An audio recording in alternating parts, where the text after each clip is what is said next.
has social media changed the way we communicate? I mean, I think about, we used to write letters to each other, when the time when technology was such a was, and then phone calls, and I remember, when I was growing up, it was, you'd be on the phone with your friends at night, and I don't even think my kids know we have a phone in the house. I think they Well, did you see that video? There was a video going around on social media about some teenagers who they just gave them an old school phone and they don't know what to do with it. Yeah, exactly. It's funny, the phone will ring and no one will answer it. It made me feel old. Right, yeah, exactly. So, but how has social media changed the way we're communicating? Yeah. What have you seen around that, as it's being used as a tool?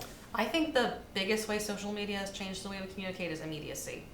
Because you mentioned letters, you mentioned phone calls. Those are all. Emails at one point. We used to actually write emails to each other. But as you go through that evolution of letter, phone call, email, you see the time in between message from the other person has become nothing, right?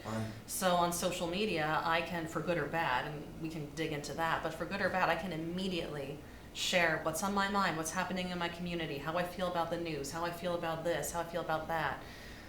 How I feel about something that's happened to me. I can instantly put it online, and I can instantly get feedback on it. Because we all instantly live with the consequences if it's something that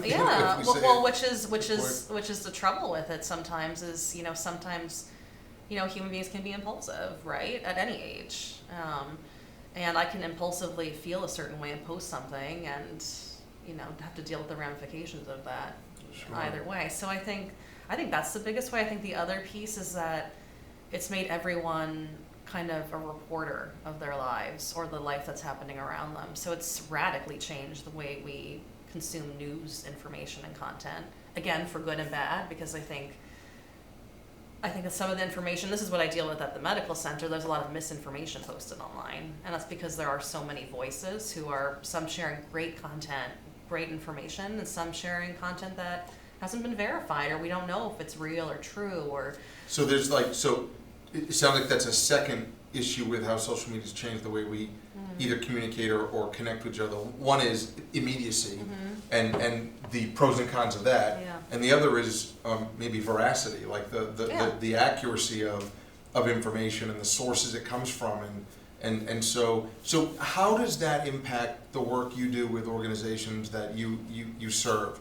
In both the immediacy, which I think is probably pervasive to our culture, but that accuracy information is important, right? You get something out in the community happening and people are talking about it and get their facts wrong. It creates all kinds of other challenges. It creates many challenges, and that's why it's so important to, the first step I think for any social media project is to monitor the conversation and to be watching the conversation, because you want to know immediately when something goes on Twitter, Facebook, Instagram, can I verify that? How should I respond to that as a brand? Do we need to chime in here? What do we need to say? In the health world, and I imagine in the education space as well, there can be some significant challenges if an accident happens, or I remember a few years ago when the latest Ebola outbreak happened, and we had a person who thought they had it here in Vermont. And there was a lot of conversation on social media about that, because this person posted on social media about it first, that he was in a part of the world where he could have contracted this. And that created a lot of fear and anxiety. Right. And we as a medical center and as a medical and health authority, it was important for us to get in on that conversation as soon as possible to help people understand what was going on, how they could protect themselves, et cetera, so that we didn't have a kind of a crisis. Well, crisis communication is different now. Yeah. I mean, I'm a former police chief, and I remember as a university police chief, an unfortunate, tragic, or other event would happen. And then we would have 35, 40, 50, 60 minutes to get together, make decisions about communication.